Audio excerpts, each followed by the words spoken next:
Hi, I'm Marshall. I'm 28, and last Sunday, I realized something I should have seen years ago the moment your own family stops seeing you as one of them. It doesn't come with yelling or slammed doors. It sneaks in, hidden in jokes, inside comments that get polite laughs, and suddenly you're sitting at a table full of familiar faces that feel like strangers. That night, I sat at my parents' dining table, steak and lasagna on the table like a tradition no one cared about anymore, and I felt that slow fade from belonging to background noise. I'd brought wine and a handmade centerpiece, a vintage-style runner with brass napkin rings I'd restored myself. Mom smiled, tight-lipped. That's sweet, honey, but we don't really do rustic anymore. Like she was correcting a child. I brushed it off. I always brush it off. Then Morgan arrived, my sister, my parents' pride project in heels and perfume. 2 years younger, already living the life they wished I had. She walked in like she was late for her own movie premiere, Parker on her arm, the kind of guy who looks like he has an assistant just to hold his mirror. Introductions, laughter, applause, the usual show. I smiled, shook his hand, said, "Older brother. Good to meet you," he said. "I've heard a little about you." I joked back. "All good things, I hope." Morgan grinned. "We'll see after tonight." Everyone laughed. Dinner went how it always does, my brother Jeremy bragging about work, Dad quizzing Parker about stocks, Mom fussing with candles. And me? Every time I mentioned a project, a 1940s radio I'd restored, a film set commissioned, the room went silent. Then someone changed the subject. Like clockwork. Halfway through, Parker asked, "So, what do you do for work?" I opened my mouth, but Mom beat me to it. "Oh, don't ask him that, dear. He'll go on forever about rust and paint and tools." Laughter. Jeremy chimed in. "Unless you need a coffee table from 1974.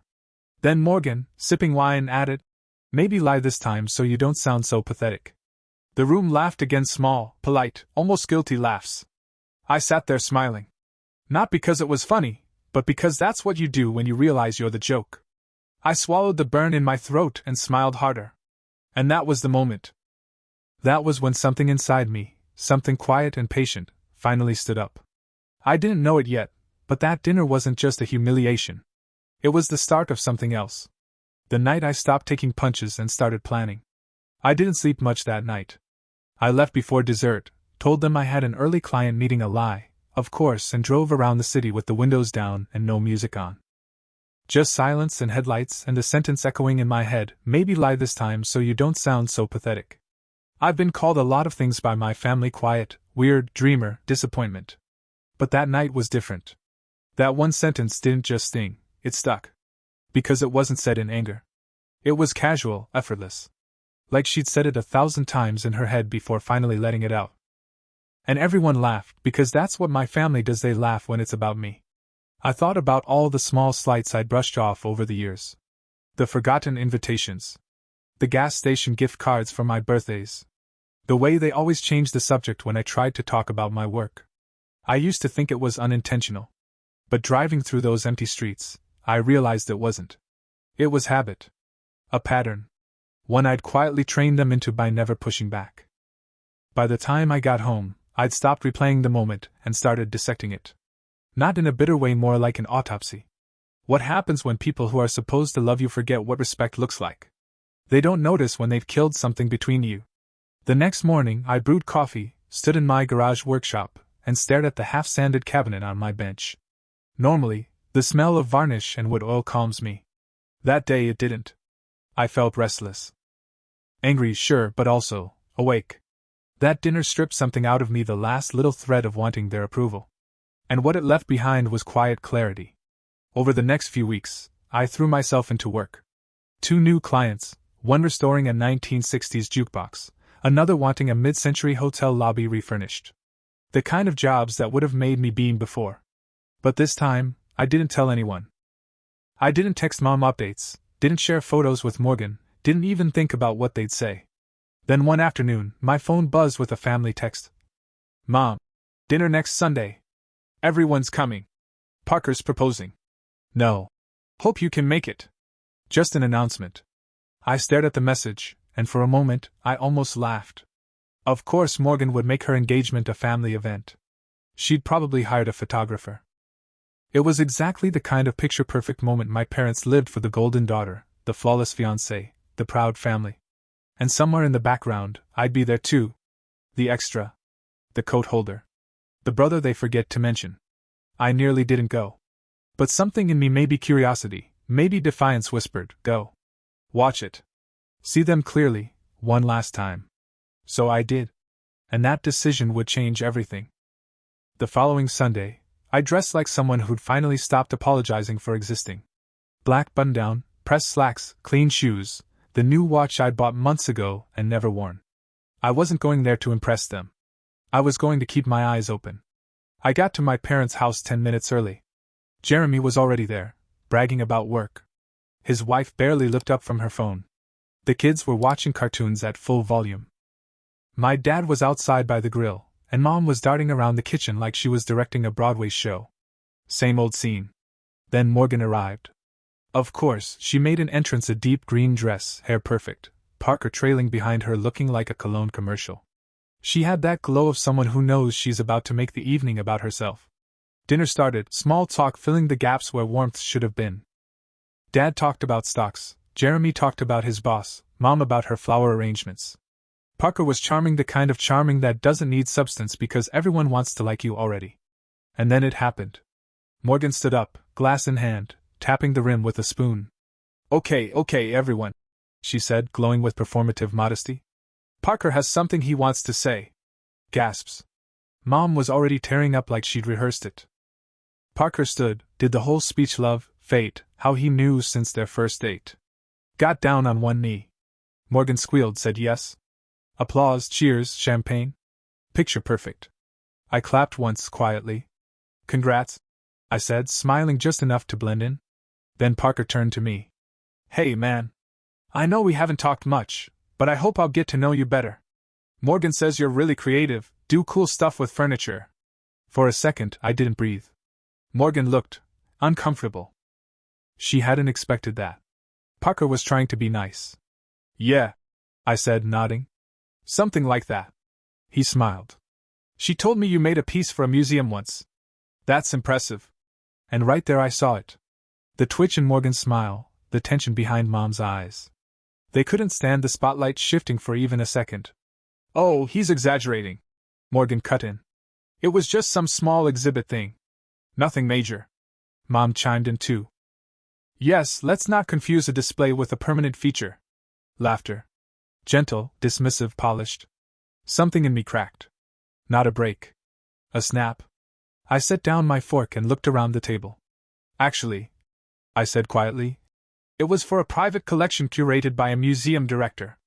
They hired me to restore a 19th century writing desk that was the centerpiece of the entire exhibit. Silence. Jeremy looked annoyed. Parker looked impressed. And last week, I continued, I signed a contract with a hotel chain to do custom restorations for 7 properties. Still silence. The kind that makes people squirm. Mom gave that brutal, tight smile. Well, we're happy for you, honey. But tonight's about Morgan. I nodded slowly. Of course. It usually is. Then I looked at Morgan. You ever wonder why you can't talk about me without adding a little insult after every sentence? Her smile faltered. What are you talking about? Maybe lie this time so you don't sound so pathetic. I said, quoting her. Ring a bell? Her cheeks flushed. It was a joke. No, I said. It never is. Mom stood up. Marshall, let's not start drama. No, let's finally have it. I said, voice steady. I'm done being your family punchline. You don't get to dismiss my life and then expect me to clap for yours. Morgan scoffed. Wow. Someone's having a meltdown. I turned to her. You've spent your whole life building a pedestal out of approval. I hope Parker likes the view. And with that I stood. Mom's voice followed, sharp as glass. Don't expect to be included in the wedding if you can't behave like an adult. I stopped at the door. Looked back once. Said nothing. Then I walked out. Into the cold. And for the first time in years, I felt like I could breathe. I didn't know it then, but that was the last time I'd ever let them laugh at me. I didn't cry in the car. Didn't scream, didn't hit the steering wheel, didn't even blast angry music. I just sat there gripping the wheel, engine humming under me, staring at the yellow glow of my parents' porch light. It felt like a stage light fading out after the final act. The audience gone. Curtain closed. That's the thing about reaching your limit, it doesn't explode. It evaporates. You go quiet. You stop hoping someone will fix it. For the next few days, I existed on autopilot. Coffee, workshop, bed. I didn't check texts. I didn't answer calls. I just worked. Sort of. My tools sat out, projects half finished. The passion that used to keep me up at night was gone. Every time I picked up a sander or brush, I heard their laughter again. That night at the dinner table had stripped something from me, not my confidence, not exactly. More like my reason to care. Because if the people you love can look you in the eye and make you feel small for simply existing, what's the point in showing them anything real? A week passed, then another. No one reached out. Not Morgan. Not Mom. Not even Jeremy with his condescending jokes. I might as well have disappeared, and honestly it hurt less than I expected. Then, one morning, while half-heartedly scrolling through unread emails, I found one that made me pause. Subject: Partnership Inquiry. The message was from a man named Arthur Hill, a well-known antique restorer from upstate New York. His tone was simple, respectful. I've seen your work through a mutual client. I'm looking for someone with your touch, detail, patience, soul. Would you be open to a call? I almost deleted it. Thought it was spam. Then something told me to reply. We spoke the next afternoon. Arthur sounded like gravel and warmth, the kind of man who'd spent his life around tools and stories. He told me he was semi-retiring and wanted to collaborate with someone younger, someone who understood that restoring an object wasn't just about polish, it was about memory. I don't care about degrees, he said. I care that you give a damn. It hit me harder than I expected. Nobody had ever said that to me before. That phone call didn't fix everything, but it lit a spark. Quiet, steady. Like the first flicker of light in a workshop after months of dust. I started working again. I finished a cabinet for a client in Charleston who cried when she saw it. I took on 2 of Arthur's overflow jobs, one for a collector, one for an interior designer in Chicago. And just like that, I felt something come back: purpose, pride, maybe even a little joy. It wasn't until a month later, when I was sanding a tabletop and caught myself whistling, that I realized something had shifted. For the first time in years, I wasn't working to prove myself. I was working because I wanted to. And that was when Morgan texted again. Morgan. Hey. Wedding's June 10th, sending invites next week. LMK if you're coming. No apology. No acknowledgement. Just logistics. I stared at the message for a long time. Then I set my phone down. And smiled. Because this time, I wasn't angry. I was planning. The invitation arrived a week later, cream envelope, gold trim, the kind of stationery that screamed, "We have money but no imagination." Inside, in looping cursive, it read, "Morgan Blake and Parker Lewis cordially invite you to their wedding at Lakeside Manor, June 10th. My name was printed at the bottom. Just my name. No and guest. No note. No apology. I almost tossed it straight in the trash. But that's when the universe, or karma, or sheer poetic irony, stepped in. That same afternoon, I got a call from a woman named Kendra. She was a producer for a home and lifestyle channel I'd been quietly following online.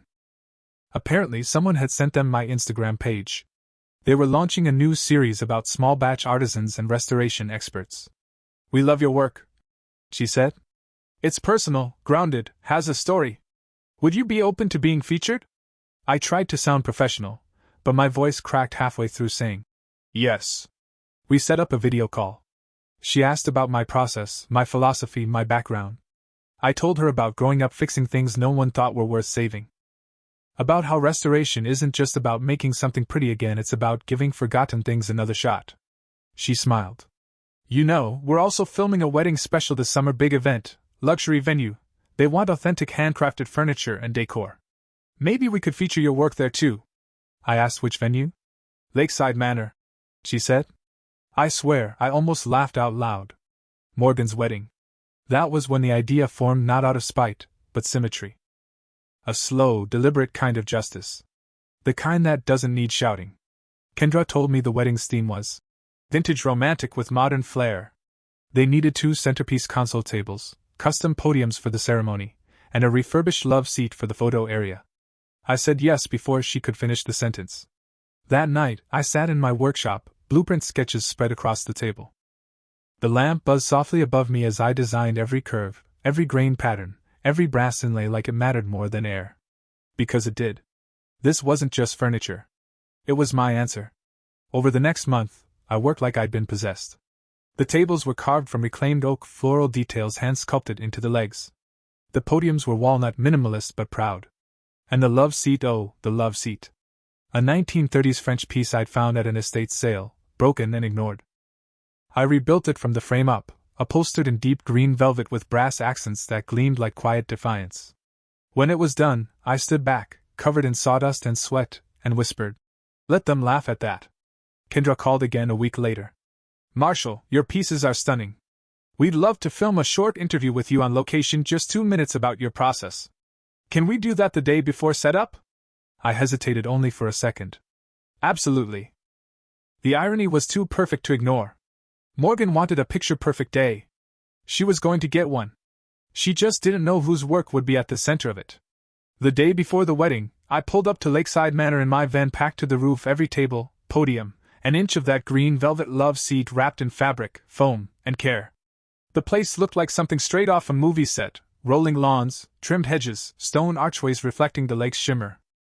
Elegant, expensive, utterly soulless. Until my work arrived. The production crew was already there. Cameras, lights, wires, organized chaos. I checked in with Kendra, who greeted me like we were old friends. "Marshall! You're our guy. The furniture genius." She grinned, flipping through her clipboard. "We're filming your interview at 11 a.m. tomorrow before setup starts. Casual, honest, just be you." I nodded, trying to sound calm even though my heart felt like it was running laps. They showed me where to unload. My tables would stand on either side of the ceremony entrance, framed by floral arrangements. The podiums would flank the altar. And the love seat, my masterpiece, was placed in the reception hall beneath a floral arch for bridal photos. Center stage. The literal and symbolic heart of the room. By late afternoon, the venue was a blur of decorators, florists, and planners barking orders. I stayed quiet, working with precision, pretending to adjust measurements long after I'd finished, mostly because I wanted to see people's reactions. A florist walked by and gasped softly. "Who made these tables?" One of the cameramen replied. "That's Marshall Blake. Custom work. The guy's the real deal." I turned away, pretending not to hear, but inside, something warm flickered. Not revenge, recognition. When I finally left, the sky had gone orange. I sat in my van staring at the manor, the sound of distant laughter from staff and planners echoing through the courtyard. I smiled to myself, quiet and calm. Tomorrow wasn't their day anymore. It was mine. The morning of the wedding, I arrived early. Clean suit, polished shoes, hair tamed for once. The production crew handed me a lanyard. "Marshall Blake Artisan." It felt heavier than it should have. They set up the interview on the terrace overlooking the lake. Simple setup: camera, stool, soft lighting, the sound of gentle wind through trees. Kendra smiled. "Just speak from the heart." I did. I talked about restoration, how every scar and scratch was part of a story, how nothing is ever too broken to be made beautiful again. The crew listened in total silence. When I finished, one of them said softly, "That was perfect. Real." They thanked me, shook my hand. I walked back toward the main lawn, still buzzing with adrenaline, and that's when I saw them. Morgan. She was stepping out of a sleek silver car in a lace gown, bridesmaids orbiting her like satellites. My mother right behind her, eyes already brimming with tears of pride. They didn't see me at first. But I saw everything. The photographers directing her poses, the planner fawning over details, the perfect fake laugh Morgan had been rehearsing since high school. Then, as she turned toward the venue, she froze. Her gaze locked on the love seat. I could see the confusion ripple across her face, that subtle furrow between her brows, the half squint like she was trying to remember where she'd seen it before. She leaned toward my mother, whispered something. My mom looked, frowned, then shrugged, clearly trying to keep her smile from cracking. I didn't move. Just watched from the shadows, hands in my pockets, as realization crawled up Morgan's expression like slow dawn. Because there, on a display card near the reception entrance, perfectly printed for every guest and camera to see, it read, "Featured artisan, Marshall Blake. Furniture design, restoration, and custom woodcraft. As seen on Modern Heirlooms, airing this summer on channel name." I saw my mother's lips move. "Oh my God!" My father leaned over the sign, squinting, muttering something to Jeremy, who looked confused before his expression shifted into disbelief. Morgan's jaw tightened. She scanned the crowd, and then finally her eyes found me. And I smiled. Not smug, not cruel, just calm. The kind of smile that says you don't own the narrative anymore. The ceremony went perfectly. Too perfectly. Parker's vows, Morgan's tears, Mom's trembling chin like a well-directed play. I stayed off to the side, a quiet ghost among the crew, sipping ginger ale, watching her glance toward me every few minutes, her composure cracking a little more each time. When the ceremony ended and the guests flooded into the reception hall, the reaction was instant. Compliments on the decor, gasps at the craftsmanship, people taking photos on my love seat, leaning on my tables, whispering about the design. Then someone pointed to the display card, reading my name out loud. Oh wow, this guy's talented. I saw Morgan hear it. I saw her feel it. Her smile faltered, and she glanced toward her new husband like she needed confirmation that this wasn't real. Parker just shrugged, clearly impressed but smart enough not to say anything. Mom's face was a painting-tight smile, proud eyes flickering with discomfort. They'd spent years pretending my work didn't matter. And now it was literally holding up the room around them. And when the cameras turned on, when the guests toasted and laughed, and the film crew captured every shimmer of light and laughter, my work stayed in every frame. Unavoidable. Unmissable. Unforgettable. And they all knew it. But I wasn't done yet. Morgan waited until the reception was in full swing, music thumping, champagne flowing, cameras flashing. She approached in her gown, smile frozen tight. "Marshall," she said softly, almost sweet. "Can we talk?" We stepped behind the reception tent. The second we were alone, her voice dropped. "What is this? Why are your things all over my wedding?" I looked at her calmly. "You mean the things everyone's raving about? The tables, the love seat? The ones on TV? Don't," she snapped. "You did this on purpose." "I took a job," I said. "Didn't know it was yours until it was too late. But when I did, why should I back out? My work belongs here." She folded her arms. "You're sabotaging me." I laughed quietly. "Morgan, I built the pieces everyone loves. You sabotaged yourself by never believing I could." Her mouth opened, but nothing came out. "You told me to lie about my job so I wouldn't sound pathetic," I said. "Now your guests are posing on the thing I made. That's not sabotage. That's irony." For a long moment neither of us spoke. The music from the tent swelled, muffled. Her eyes flickered, the perfect bride mask slipping. "I'm not here to ruin your day," I said. "I'm here because I finally stopped pretending I don't belong in rooms like this." Then I turned back toward the lights, leaving her standing alone among the echoes of her own perfection. The episode aired a month later. Not the wedding special, my segment. Modern Heirlooms, the Art of Restoration. 2 full minutes of me, my workshop, my voice. The camera lingered on the green velvet love seat while the narrator said, "Crafted by artisan Marshall Blake." The same love seat Morgan had posed on, smiling for her perfect day. My phone didn't stop buzzing. Commissions, messages, collaboration offers. A boutique hotel in Maine. A film set in Toronto. A design blogger who wrote, "You can feel his soul in the wood grain." I hired an assistant. Expanded the shop. Even got approached about writing a short book on furniture and memory. Then Mom called. "We saw the episode," she said. "Very well done. Surprised you didn't mention the family." "Why would I?" I asked. She went quiet. "We'd like to have dinner. Start fresh." I looked around my workshop, sunlight through the windows, the smell of sawdust and coffee. My space. My peace. "I already started fresh," I said. "Without you." I hung up. A week later, an invitation came in the mail. Morgan and Parker's housewarming. Gold trim again. I dropped it straight into the trash. Because the truth was, I didn't need to show up anymore. My work already had. It was in living rooms across the country, in every frame of that wedding video, in every moment they tried to erase me. Revenge wasn't loud. It was quiet. Patient. Beautiful. And it was mine.